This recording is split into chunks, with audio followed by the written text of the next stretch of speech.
applies to your dog. What is it that you love? We could talk about human too. It's surprising that there are many people who feel more deeply attached or connected to their dog than to another human being. And I'm not saying that that is bad or that should not be the case, but because I can see how and why that happens, because being is less obscured in the dog than it is in the human. In the human, the being dimension, depending on who it is, depending on the density of your mental, emotional conditioning, is obscured by that. Sometimes you can get beyond it and you can deeply connect with a human and recognize what the consciousness that you share with the other, and when that happens we call it love. But with a dog it's easier to do. But it's important to realize that what you love in the dog is the invisible dog. Although the visible is pleasant, it's pleasant to the touch. When you look into the eyes of a dog, then you can sense the consciousness of the dog. So what you really love in the dog is the consciousness of the dog. Otherwise you could have a stuffed dog, or you could have one with have a little electronically controlled dog. Maybe one day they will have it and it goes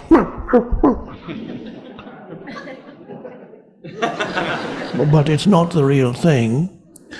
So with a dog you look into the eyes, and next time with your next dog, realize that the essence of the dog is not what you see. You can sense it when you look into the eyes of the dog. You can sense the invisible essence of the dog, but only if you have some access to this invisible essence, the beingness in yourself.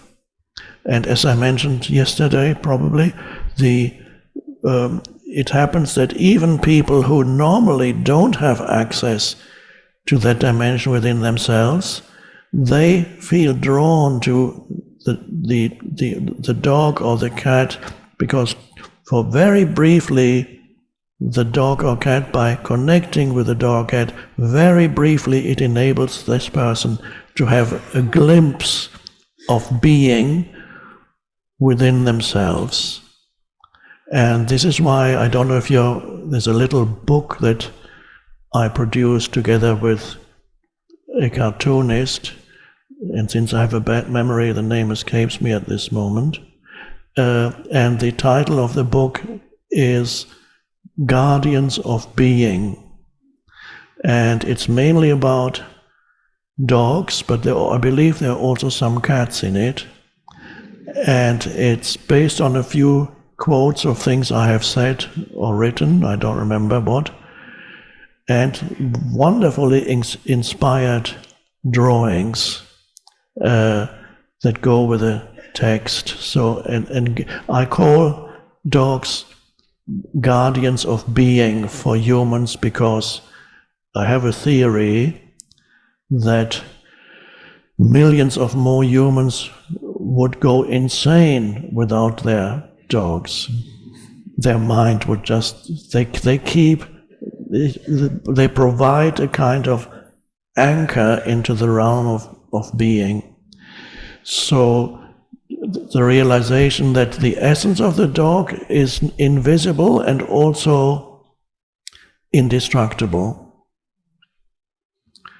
And then you still love the dog, but the excessive attachment to the form of the dog might not be that strong anymore.